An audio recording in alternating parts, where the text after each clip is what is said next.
Think you know everything about the Wayans Bros? Think again. From NBC's shocking rejection over a too-ghetto character to a grandmother who was actually younger than her TV son-in-law, this beloved 90 seconds sitcom hides some truly bizarre secrets. Fact 1. NBC rejected the show for being too ghetto. Before the Wayans brothers became the flagship show that launched the WB network, it was originally supposed to air on NBC. But the deal fell apart over one crucial casting decision that would change television history. Sean and Marlon Wayans had developed their sitcom concept and pitched it to NBC executives, who were initially interested in bringing the comedy duo to their network during the mid-1990s, when both brothers were riding high on their success from the sketch comedy show In Living Color.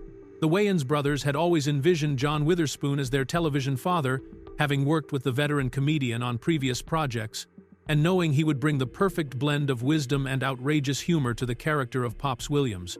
However, when NBC executives saw Witherspoon's portrayal during the table read, they had serious concerns about his characterization and felt that his version of Pops was, in their words, too ghetto for their network's image and standards. Instead of Witherspoon, NBC wanted the show to cast Danny Glover, the respected actor known for his dramatic roles in films like Lethal Weapon, to play the father figure in a more subdued and network-friendly manner. The network executives believed that Glover would bring a level of respectability and mainstream appeal that would make the show more palatable to their predominantly white audience. But the Wayans brothers could not imagine the distinguished actor delivering Witherspoon's signature catchphrases and over-the-top comedic timing. As Sean Wayans later revealed at Witherspoon's funeral, the brothers refused to compromise on their vision, telling NBC executives, "That's our Pops. Take it or leave it." They couldn't picture Danny Glover yelling Witherspoon's iconic line, "Come in here, I'm getting too old for this mess," with the same hilarious intensity that made the character so memorable. NBC ultimately passed on the project, but this rejection turned out to be a blessing in disguise when the WB picked up the show and made it their very first original series. Fact 2. First show to launch the WB network. The Wayans brothers holds the unique distinction of being the very first television program to ever air on the WB television network, making it the literal birth of an entire broadcasting company that would go on to define teen and young adult entertainment for over a decade. On January 11, 1995, at exactly 8 o'clock in the evening Eastern Time, viewers across America witnessed television history as the inaugural episode of The Wayans Bros. Became the opening act for what Warner Brothers hoped would become their successful entry into the competitive world of broadcast television.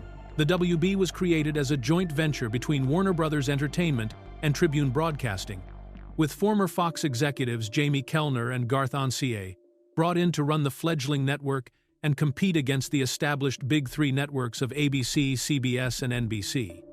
The network's launch strategy was intentionally modest, starting with just one night of programming per week and gradually expanding their schedule as they built an audience and developed more original content.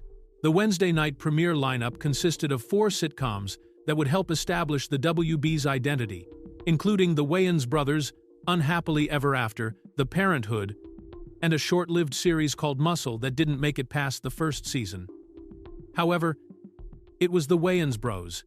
That had the honor of being the very first show to air when the network officially launched, followed by the classic Warner Brothers cartoon character, Michigan J. Plank Frog appearing as the network's official mascot, with legendary animator Chuck Jones drawing him on screen after Bugs Bunny and Daffy Duck argued about who should launch the new network.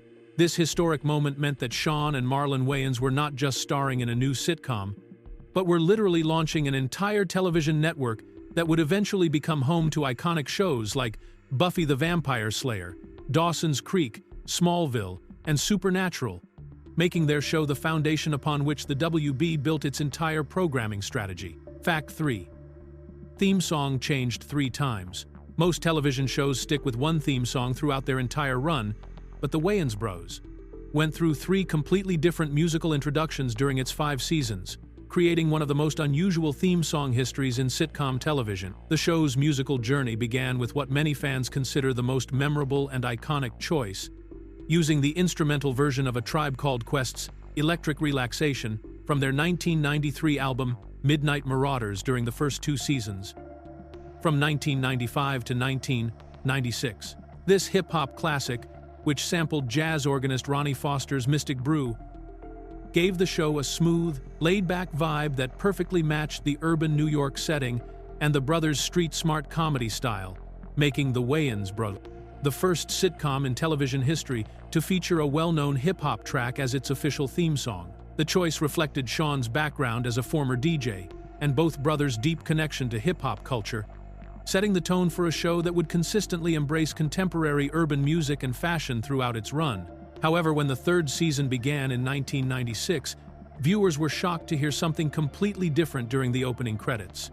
The show had switched to an extremely brief 4-second hip-hop beat that was so short it barely qualified as a theme song, creating an awkward and abrupt musical transition that left many fans confused about the sudden change in the show's musical identity. For the final 2 seasons, which aired from 1997 to 1999, the show settled on a third and final theme song, this time featuring a regular hip-hop instrumental beat that was actually produced by Sean and Marlon Wayans themselves, in collaboration with actor and musician Omar Epps, who was best known for his roles in films like Juice and Higher Learning, and would later star in the medical drama House. Fact 4. Marlon still gets paid for Batman movie he never made. In one of Hollywood's strangest contract situations, Marlon Wayans continues to receive residual checks decades later for playing Robin in a Batman movie that he never actually appeared in, creating a bizarre financial arrangement that highlights the complex world of movie industry contracts. When Marlon was just 19 years old in the early 1990s, he auditioned for legendary director Tim Burton and was officially cast to play Robin the Boy Wonder in Batman Returns, the highly anticipated sequel to Burton's successful 1989 Batman film starring Michael Keaton as the Dark Knight. Burton and the screenwriters had originally planned to introduce Robin as an adult mechanic character in Batman Returns, and Marlon was excited about the opportunity to become one of the first black actors to play a major superhero role in a big-budget Hollywood film. The production team was so committed to including Robin that they had already designed costumes, built sets, and even created action figures for the character before filming began in September of 1991. However, as the script development continued, the filmmakers realized that Batman Returns was becoming overcrowded with new characters, including Michelle Pfeiffer's Catwoman and Danny DeVito's Penguin, and they made the difficult decision to cut Robin from the story entirely to give more screen time to the villains. Despite never filming a single scene, Marlon had already signed his contract and was paid his full salary of $100,000, which was a significant amount for a young actor at that time.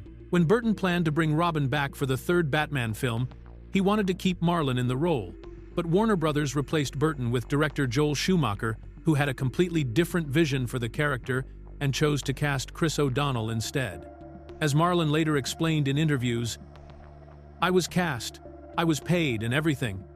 I still get residual checks," making this one of the most unusual payment arrangements in movie history. Fact 5. Grandma was younger than her TV son-in-law. One of the most amusing casting secrets from the Wayans Bros. Involves a complete age reversal that required Hollywood magic to pull off convincingly. As Jeanette Dubois, who played the cantankerous Grandma Ellington, was actually 3 years younger than John Witherspoon, who portrayed her television son-in-law Pops Williams. This strange situation meant that the show's makeup department had to work overtime to transform the relatively young Dubois into a believable elderly grandmother who could realistically be the mother of Pop's deceased wife. Dubois was already a television legend by the time she joined the Wayans brothers in seasons 3 and 4, having gained fame as the wisecracking neighbor Willona Woods on the classic 70s sitcom Good Times, and as the co-writer and singer of Movin' On Up, the iconic theme song for the Jeffersons.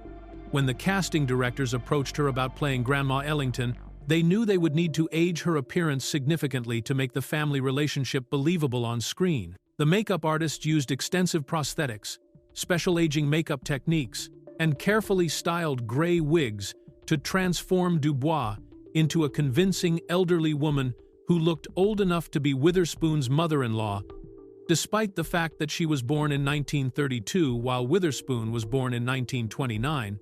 The transformation was so effective that many viewers never realized the age discrepancy, and Dubois embraced the challenge of playing an older character with her characteristic comedic timing and sharp wit, The character of Grandma Ellington was written as Pop's mother-in-law who had a contentious relationship with him, and the chemistry between Dubois and Witherspoon created some of the show's funniest moments as they bickered and argued like family members who had been annoying each other for decades.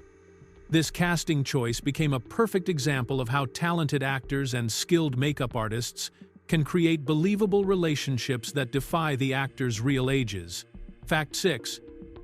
Never got a series finale.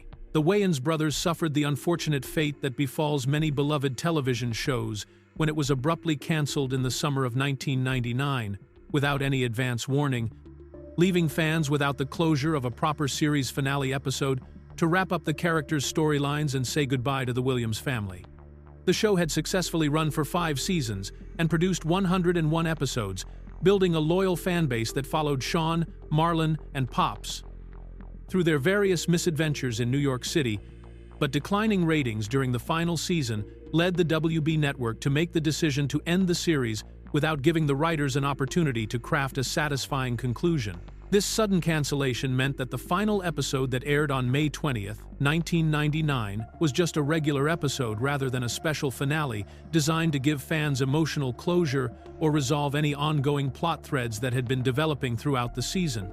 Unlike many other sitcoms that receive advance notice of their cancellation and can plan appropriate farewell episodes, The Wayans Bros simply ended without any fanfare or acknowledgement that viewers had just watched the last adventures of their favorite characters.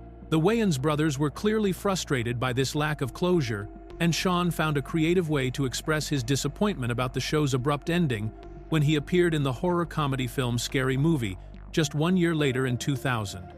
During a particularly intense scene where his character Ray Wilkins is frantically attacking another character, Sean breaks the fourth wall and looks directly at the camera to deliver a passionate complaint about his television show's treatment, shouting, "The Wayans Bros was a good-ass show, and we didn't even get a final episode."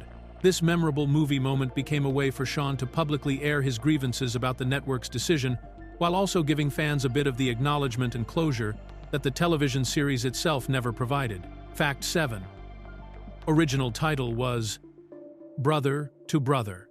Before the Wayans brothers became the name that millions of viewers would come to know and love, the sitcom was originally developed under the completely different title Brother to Brother, which would have given the show a more serious and dramatic tone that didn't quite capture the playful energy that Sean and Marlon Wayans wanted to bring to their television project.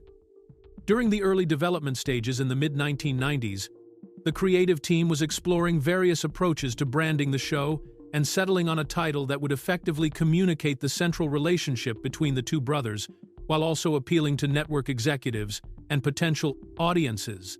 The Brother to Brother title suggested a more heartfelt and earnest approach to exploring sibling relationships, which might have positioned the show as a family drama with comedic elements rather than the outright comedy that it eventually became. This original title carried connotations of deep emotional conversations, serious discussions about life challenges, and the kind of meaningful brotherly bonding that might be found in more dramatic television programming. However, as the show's concept evolved and the writers developed a clearer vision of the comedic direction they wanted to pursue, it became apparent that Brother to Brother didn't accurately represent the lighthearted, often ridiculous situations that Sean and Marlon's characters would find themselves in week after week. The decision to change the title to The Wayans Brothers was ultimately a smart marketing move that immediately communicated several important things to potential viewers. The show would star the popular Wayans brothers who were already known for their work on In Living Color. It would focus on comedy rather than drama, and it would capitalize on the family name recognition that could help attract audiences. This title change also allowed the show to embrace its identity as a vehicle for the Wayans brothers' specific brand of humor, rather than trying to be a more generic sibling-focused sitcom. Fact 8. The opening has a fake-out theme song. The Wayans brothers featured one of the most cleverly designed opening sequences in sitcom history, using a brilliant fake-out technique that tricked viewers into thinking they were watching a completely different kind of show before revealing the real opening credits in a surprising twist that perfectly captured the brothers' comedic style. Every single episode began with what appeared to be a parody of stereotypical 1970s urban sitcoms, showing Sean and Marlon dressed in exaggerated 70s fashion with large afro hairstyles and preppy clothing, standing on the steps of a brownstone apartment building while moving rhythmically to an accompanying satirical music piece designed to sound like a cheesy 70s-style urban sitcom theme song. This fake opening was intentionally corny and over the top, poking fun at the way television executives in previous decades had created formulaic introductions for shows featuring African-American families, complete with all the musical and visual cliches that had become associated with that era of television programming. The brothers would pose and dance awkwardly in their retro outfits, creating a deliberately awkward and outdated feeling that was meant to make viewers think they were about to watch a throwback show or a rerun from decades earlier. However, just when audiences were settling into this nostalgic mood, Marlon would suddenly break character and forcefully smack the camera lens, creating a jarring transition that immediately shattered the illusion and announced that viewers were definitely not watching a typical 70s sitcom.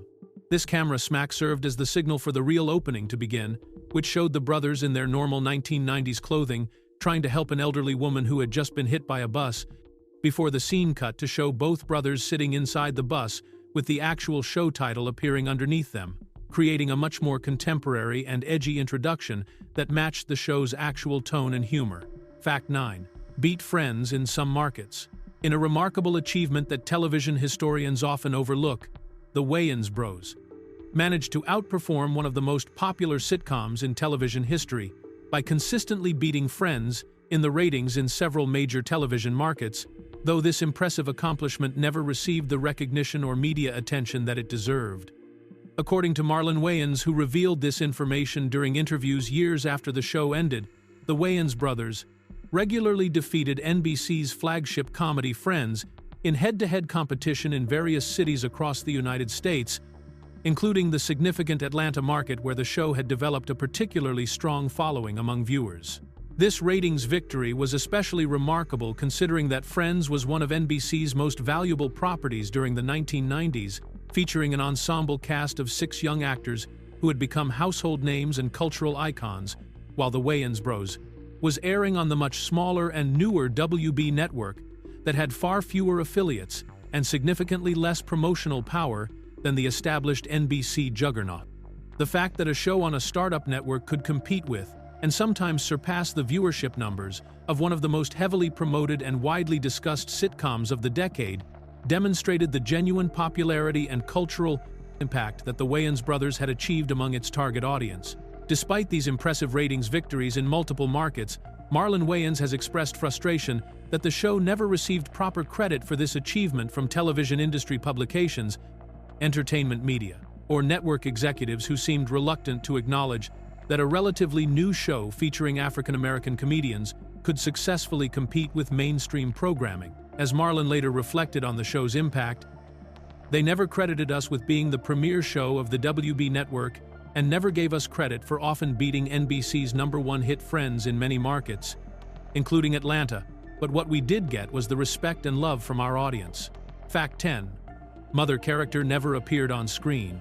One of the most unusual creative decisions in the Wayans Bros was the complete absence of the brothers' mother throughout the entire 5-season run, as this important family member was frequently mentioned in conversations and storylines, but never once appeared on camera, creating a mysterious presence that became a running joke among fans and added an extra layer of comedy to the family dynamics. While viewers regularly saw Sean, Marlon, and their father Pops dealing with various situations and conflicts, their mother remained an invisible figure whose influence was felt through dialogue and references, but whose physical presence was deliberately kept off-screen by the show's writers and producers.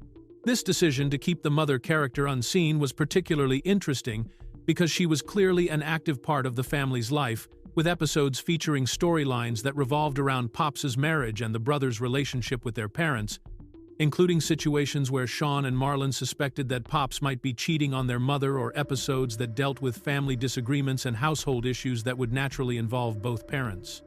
The writers created numerous opportunities where it would have been logical and expected for the mother to appear, such as family gatherings, important conversations, or moments of crisis, but they consistently chose to keep her presence implied rather than shown. This invisible mother became one of the show's most distinctive running gags, similar to how other sitcoms have used unseen characters to create mystery and humor, such as Norm's wife Vera on Cheers or Wilson's face on Home Improvement. The absence somehow made the family jokes even funnier because viewers had to use their imagination to picture this important family member who was clearly influencing the household dynamics and relationships, but remained perpetually just out of view, creating a unique comedic element that distinguished the Wayans brothers from other family-centered sitcoms of the era. Fact 11. Location moved from Harlem to Rockefeller Center. Between the first and second seasons of the Wayans Bros, the show underwent a dramatic geographical shift that completely changed the setting and atmosphere of the series when Pop's joint restaurant and Sean's newsstand were relocated from their original Harlem neighborhood, fictional Niedermeyer building located in the heart of Rockefeller Center in Midtown Manhattan. This major change in 1995 moved the characters from the uptown community environment of Harlem, which had provided an authentic urban neighborhood feel with local customers and familiar surroundings, to the busy commercial district of Rockefeller Center, one of New York City's most famous business and entertainment complexes.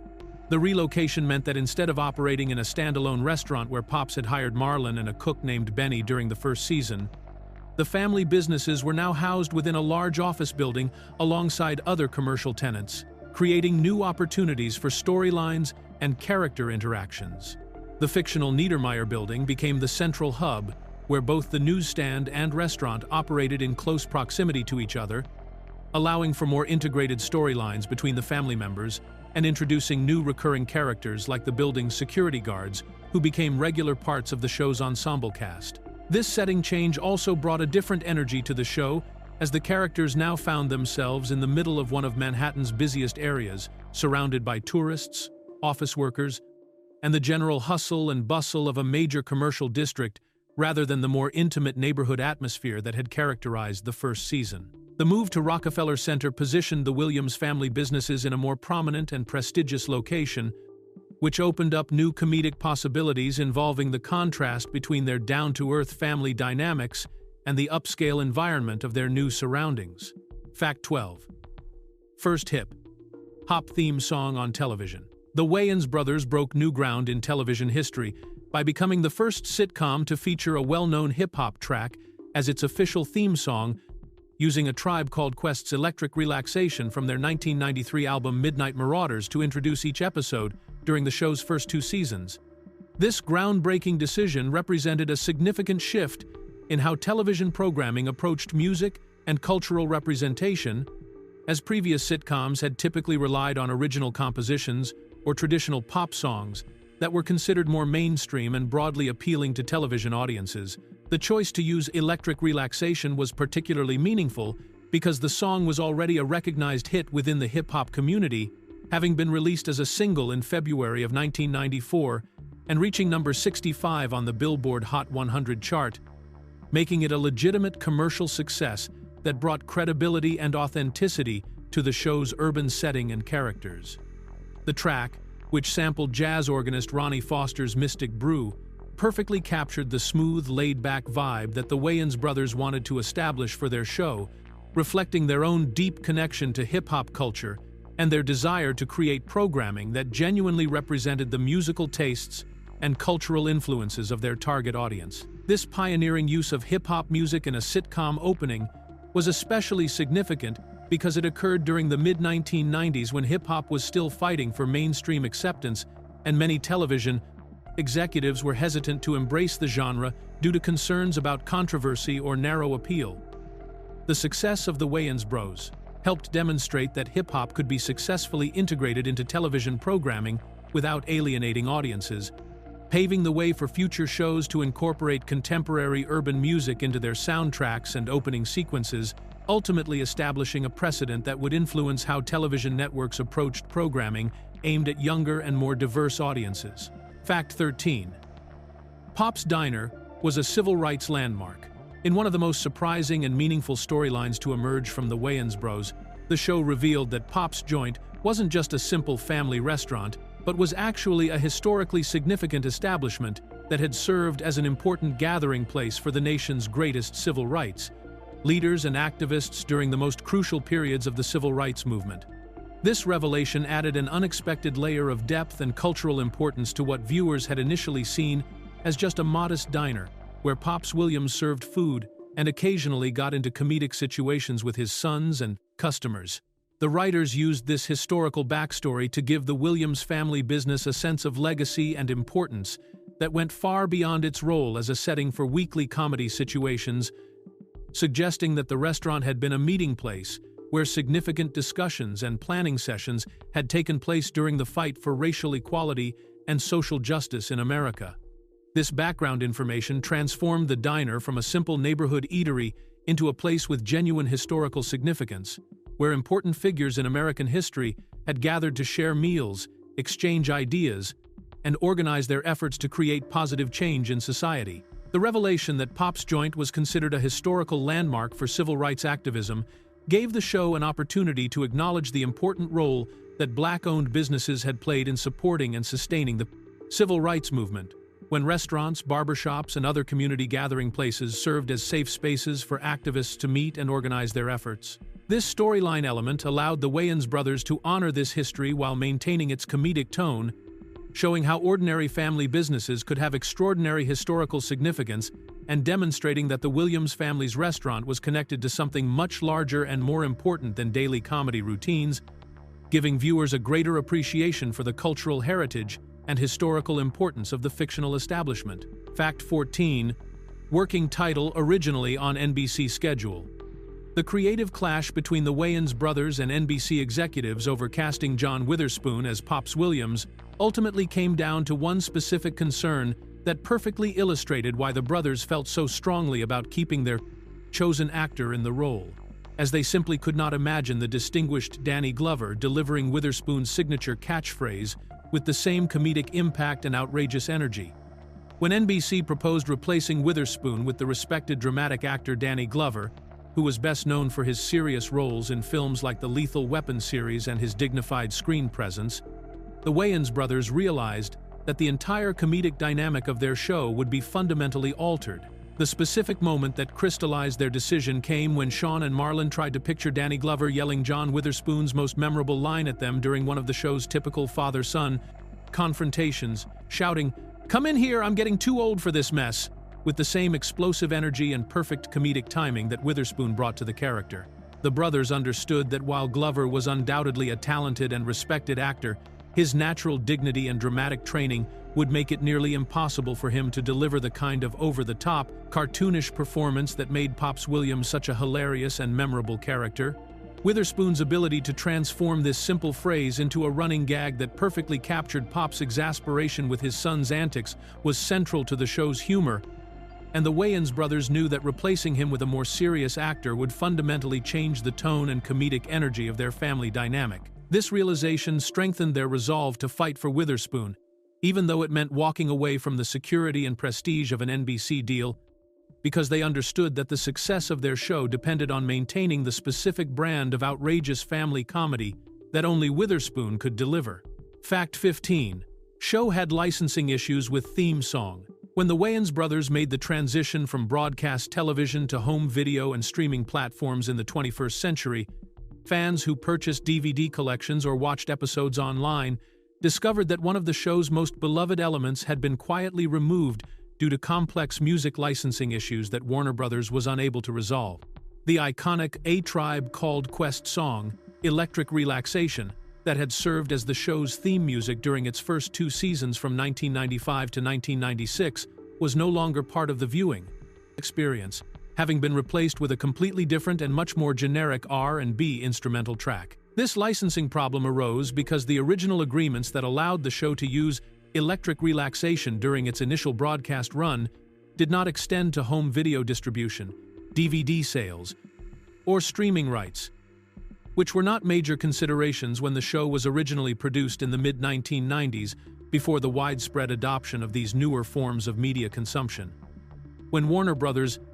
Attempted to secure the necessary rights to include the A Tribe Called Quest track on DVD releases and streaming services, they discovered that the cost of obtaining these expanded licensing agreements was prohibitively expensive, or that the rights holders were unwilling to grant permission for these new distribution methods.